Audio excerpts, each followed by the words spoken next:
Good morning, everybody. We're here at TEDxAmsterdam talking about startups with people from the startup community, about the failures and successes of startups. Today are joining me Eva Gladek, one of the nominees of the TEDx Founders Awards, Startup Awards.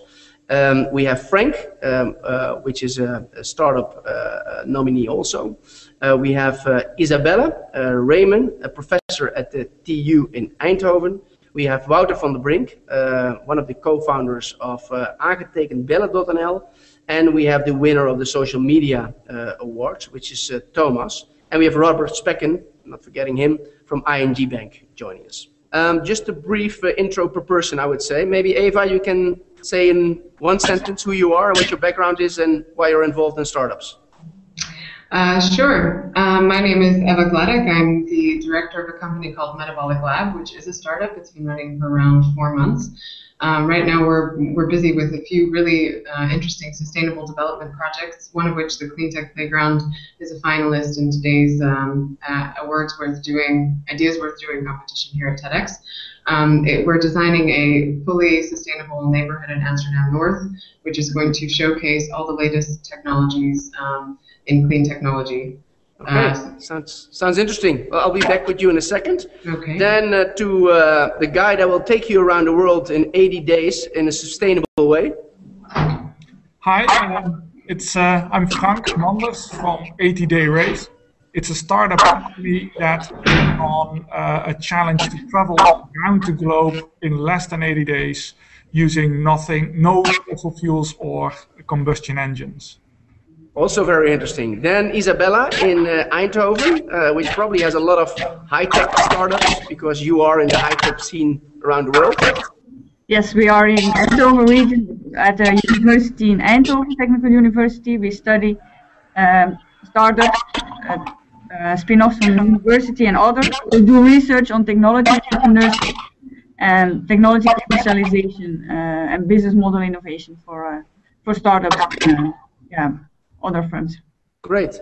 Then to Wouter, the founder of Aangetekend and DELL.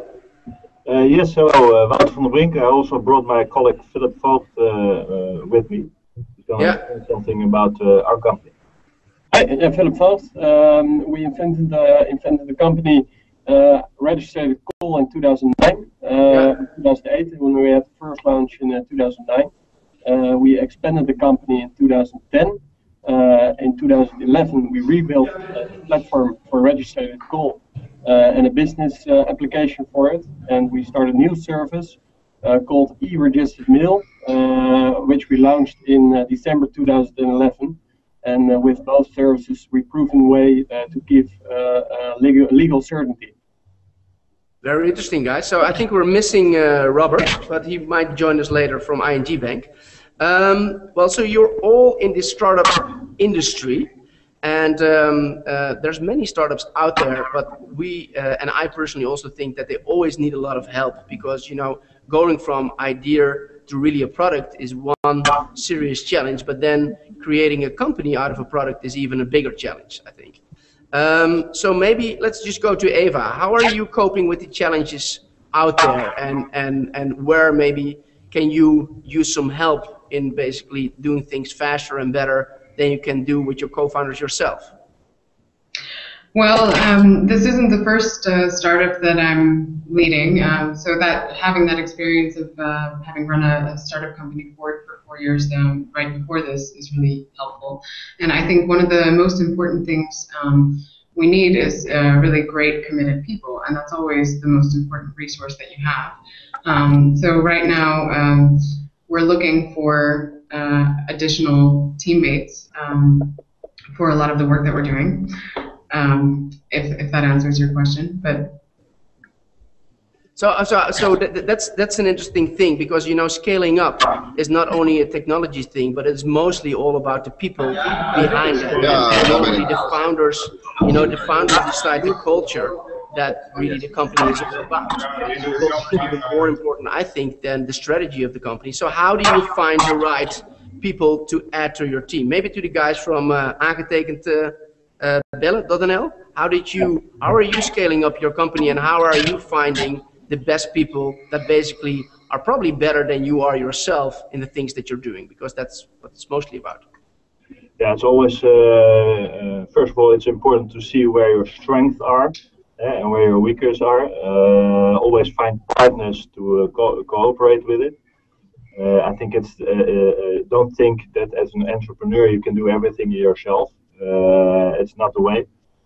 Find big strategic partners where you can also scale up with the right distribution network, have their big marketing effect from it, and also get partners which gains trust in the market. That's interesting. If you look at it in the TU from Eindhoven, Isabelle, what do you see with the startups that you're working with, who are mostly coming from and have a technology background, coming from the TU in Eindhoven? What kind of skills do you see that they have, and what are they missing to really go from idea to product and from product to company? I think we lost Isabelle. Yes, no, first of all, sorry for that. The real engineers who found this ideas, they need the more marketing and the commercial skills. So that's first of all, and then the ways how to make the production and everything. What you see, the most difficult thing with these technical startups is that they have also the whole ecosystem. They are only a small part of. That's difficult for them, because, for example, if you have a good solution for an intelligent windows of us, then you have to convince really many partners around you. So the architects, the contractors, so the whole value chain has to follow your idea, and creating that that's the most difficult thing. Yeah. Yeah, that's very recognizable, especially with technical founders. They're definitely missing normally, first of all, an ecosystem, and they're normally also not the best in opening up and letting other people participate into their companies. We see that a lot also. Maybe, I mean, let's go back to Eva for a second. I'm always very interested in why people become an entrepreneur, and why you, as a second-time entrepreneur and launching a company, why are you doing this? What is the reason? What is the real reason behind what you're doing on a daily basis? Well, honestly, I have no other option. I see these traditional corporate track of careers as completely unappealing and going in the wrong direction. I'm interested in changing the world, and I say that very honestly. I'm not doing it as a gimmick. And the only way to do that is by identifying the leverage points that I see as most important and going after them. That's why I'm an entrepreneur. There's no other choice. Plus, we're not commercializing just one product. We have a number of products and a number of services that we're creating simultaneously, and we're going after the lowest paths of resistance with all of them. So I mean, I think you're doing it for the right reason. I mean, last week I had a team that pitched to me and said, yeah, we're just doing this basically because we want to build a great company and we want to be rich in 3 years. I say, well, basically that's the wrong answer, because first of all, the chance of that succeeding is pretty low, and there should always be a cost why you're doing it. So it has to come really from the heart. I mean, especially since running a company is sometimes, or setting up a company is very much romanticized at this moment, basically, you know? People are saying the startups are the rock stars of this world. I completely disagree with that. I mean, it's really a lot of hard work that you have to put in to really succeed, and that means including a lot of days also with long nights and weekends, and even putting a lot of things maybe at risk. Have you guys, Wouter and your friend or your co-founder, how are you feeling about this? What is the reason for you to do this, and what are the challenges there that you have maybe left behind you, or how does it feel to be an entrepreneur for you? We have no audio with one team. I'm sorry guys, I can't hear you, so I'm not sure. So we're going to switch over. I'm going to get back to you later. Maybe to Frank. I mean, what you're doing, it sounds like you're very passionate about it. So tell us a little bit more. Where is this passion coming from, and why are you doing it? You're definitely not doing it for the big bucks. That's clear, because you're doing it for the cause, I think. You do it for the cause, but also I think that the relevance of current development is low, and they're driven by corporate reasons. They are in it for the money, and they are not, and they can make more money with current technology than with changing the technology. And I think that changing the technology and making it exciting and interesting for the common people will accelerate the process faster. And that's why I'm in it. I want to show the world that things are possible as long as you believe in it. And if you can have a dream, execute it, make it happen, I think it's far more inspiring for everyone. But corporations are not in it for the dream, they're in it for the money, they're in it for shareholder value. And that's a different approach. And I can work in a corporate environment, but I can't be passionate about it. And that's why I need to do something like this and show to the world that things are possible if you only, if you put your mind to it. Right. So how does that feel for you, Robert? I mean, you're working at a big corporate, ING Bank. You probably talk to a lot of startups.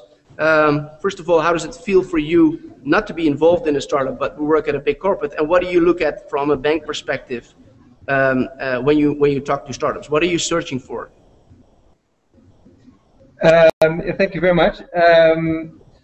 A couple of things. I recognize what was said earlier. I think indeed the DNA of somebody starting up a new enterprise is totally different than most people working for large corporates. You need to have a passion. And one of the things I've learned over the last 15 years working in different large corporates is that, and looking at startups, is that those startups or those people who start up their own company who do that purely out of passion are usually the ones who have most success. And that's also what I've seen in the TEDx award or in the contest. The people with a true passion, with a true sort of passion to change something, those were most inspiring ideas. So how do you find out if they have the right passion? I mean, do you ask them questions, or do you just feel it? Are they able to bring an emotion? I don't know. How do you do it? You basically you see it. You see it quite quick as well. You feel it. You see it in everything. You see the way they move, the way they act, what they say, where they put attention to. It's a whole variety of things. But so what do you see in Eva's eyes? Eva is the second-time co-founder. Next to that, she's looking beautifully. She also has a passion, which she just explained. But what are you, from a banking perspective, looking for in Eva's story then, specifically? And Eva is because Eva is one of the co-founders. She's a second-time entrepreneur. She had a startup before, and she's explaining to us now why she's doing it again. Eva, if I have it right, Eva, what I remember from the presentation Eva did, was extremely passionate about it. It was something which, for me, and I'm not a typical entrepreneur type of guy, but for me it was amazing to see that somebody with this idea really starts with it, because it seemed sort of as of the start, and what they realized up till now, it seemed as if it's almost undoable to reach that. And they put it together, or she put it together. Yeah. So that's what you sense. Okay. So if you look at there's 4 entrepreneurs there. You probably went through different phases. Have you received funding already to basically scale up your company, or have you funded basically your startup completely by yourself? First, maybe the guys in the KPN lounge. Yes, first of all, we started with own funding. Then when we had to rebuild our platform, and when we developed e-registered mail, we really needed quite a sufficient amount of money. So then we got a lot of 2 actually private investors, set up a new company, give out shares, and last summer we had a second injection. So what has been your biggest learning in that process of basically finding the right investors? Because it's really not, I think at least personally, not about the money. It's really about the people behind the money and the value that you're adding. I mean, can you share a little bit maybe with the other viewers what your experience has been in maybe talking to many angel investors and eventually picking the two that you went ahead with first? Yeah, it's actually, of course, it has to be about the product. You had to have a good idea. But what I learned most is they really look at the person. Who are we? What we've done? What is our idea? What's our passion? How are we going to achieve that?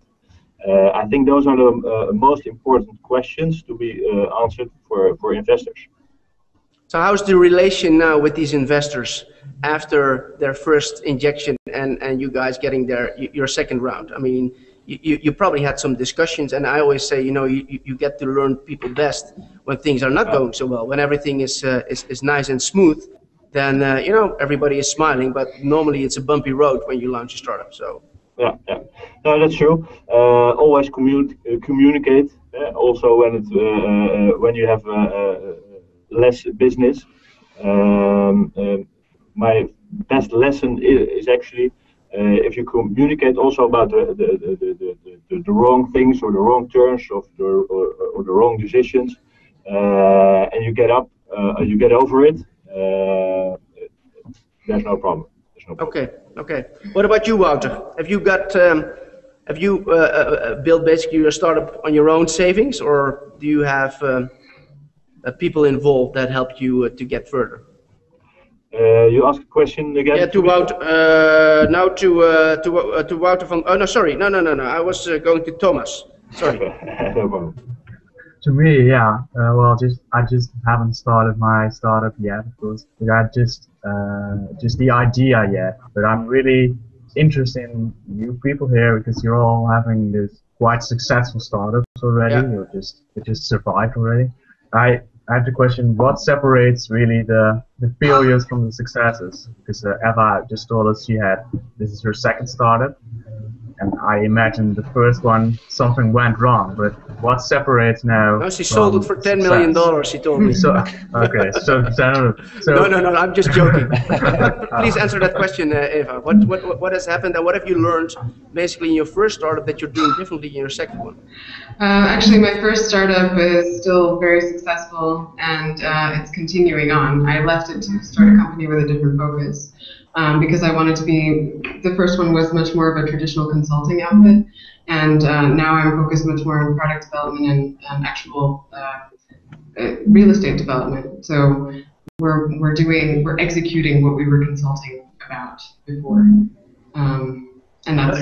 Is there any things that you learned in your first startup that you say, okay, maybe I should have done that differently, and you're executing on it now in a different way? I mean, maybe exploring your idea in the first phase. I mean, maybe we see a lot of startups coming by. I see around 10,000 startups per year passing by, and only very small percentages of them actually validate in the market what they're doing and if there is a demand for that. I mean, what has been your biggest learning in the biggest lessons learned? I mean, there are a lot of lessons. From trying to be really careful about overhead. I think one of the challenges is for a startup company is to stay really lean and not to outsource too much in the beginning, or if you do outsource, make sure that you can do it cheaply for a lot of returns. Find people who can help you for free or for little money, because if you get burdened with a lot of monthly costs of any sort, that can quickly backfire when you don't know if you're going to have a continued cash flow. Also, just a lot of experience working with different types of clients and communicating with people, explaining things clearly, setting targets, process planning. I mean, so much experience that you get from running a company and managing people and teams. So what do you do with this experience? Do you also give this back to, let's say, first-time entrepreneurs? Are you maybe mentoring next generation startups? Daar is, als het goed is, ik heb mijn microfoon openzet en heb ik contact met Patrick de Zeeuw. Patrick, kun je me horen? Jazeker, perfect. Nou, volgens mij kan jij me horen, ik jou niet, maar ik ben benieuwd hoe het er gaat in die Google Plus Hangout. En eigenlijk heel eerlijk gezegd, hallo, wat doen jullie er allemaal? Wat gebeurt er? Nou, we hebben een heel interessant gesprek met een aantal mensen die actief zijn in de start-up wereld. En dan heb ik het over start-ups die zich met name begeven op het gebied van soft- en hardware development in de technology world, so de digital world. En er zijn een aantal mensen bij betrokken. Iemand vanuit de TU Delft, TU Eindhoven. Iemand vanuit de ING-bank die veel start-ups voorbij ziet komen. Die ga ik zo meteen nog even een vraag stellen.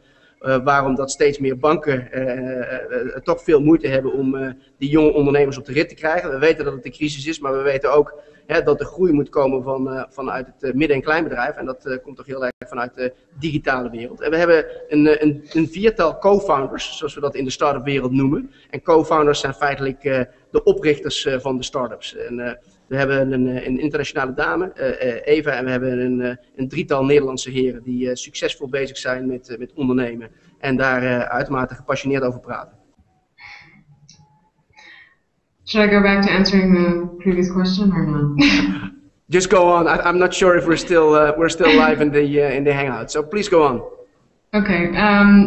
Yeah. So you asked if we were mentoring, if I was mentoring any Sure. new generation entrepreneurs, and that's definitely one of the things that we're busy with. Actually, a lot of what I learned about in the last startup that I ran is how to structure a company in a really interesting way, and we have a really new kind of model. A lot of the projects that we're developing, we get people involved based on an equity stake in that specific project. So we're creating kind of an engine for new spin-offs in a way that are incubated within our company in a sense. And that's, I think, one of the best ways to do this, to get people really excited and get the right kind of people to work with you for, I guess, a little money, but a lot of payoff, because they can really take ownership over what they get involved in. And normally, you can get people to work with you for a salary or as an intern or something like that. But it's much more exciting to give people the chance to own their own thing. That's also how we're growing pretty quickly, and all of that also involves mentoring a lot of new entrepreneurs. So. Good. Yeah, that's an interesting model. I would like to talk further about that later on, maybe. If we go to Isabella, I mean, you're working in basically a university environment. Lots of the times you hear that this is very theoretical. So how do you? I was very certain. Oké, we hebben een beeld van wat er gebeurt bij de Google Plus.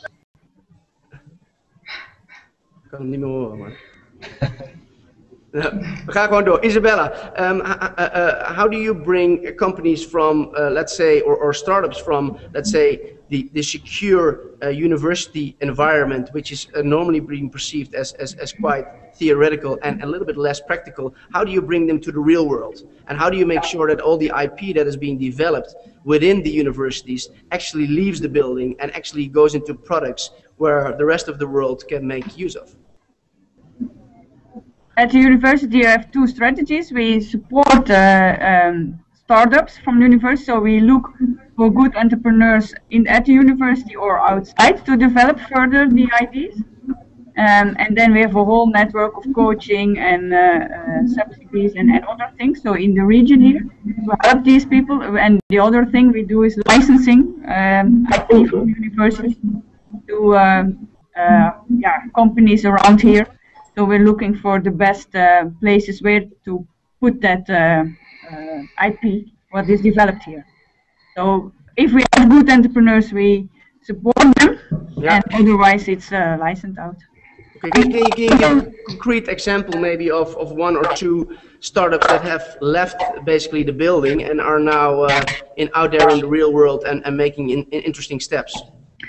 We have a company that visualizes noise, and that can be used in all kinds of mechanical environments where cars and so on. So they visualize the noise, and they offer now services to all companies. So they were supported. They won several grants. And now, they are outside. Okay, but you still keep the guidance, or you leave them basically. Or when they are big enough, we leave them also. Okay, okay. Does the TU take a share in the company too, or? Yes. Yeah, it's 1/3 for the university, 1/3 for the inventor, and 1/3 for the research group where the idea came out, say the department. Okay, that's interesting. Does any of you, I was just curious to know, have a background at a university or a high school before, like a hogeschool in Dutch we say it, or did you just go straight out of primary school to build your own companies when you were 13 or 15? Maybe from the left, let's go to the social entrepreneur.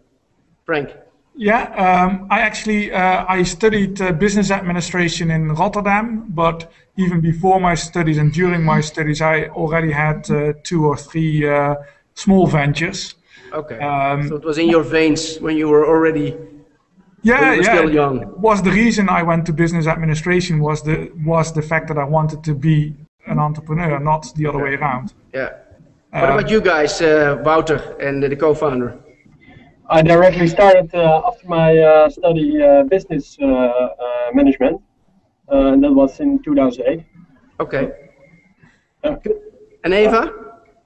I have a degree in molecular genetics, molecular biology, and a second degree in something called industrial ecology, which is systems analysis and kind of engineering. And then I have a lot of professional experience, and I was a science journalist for ABC News. I was a blacksmith. I've done a lot of different things. Did your university study help you in being an entrepreneur? I mean, that theoretical background or that analytical background, which you really teach you at university, does it help you in real life?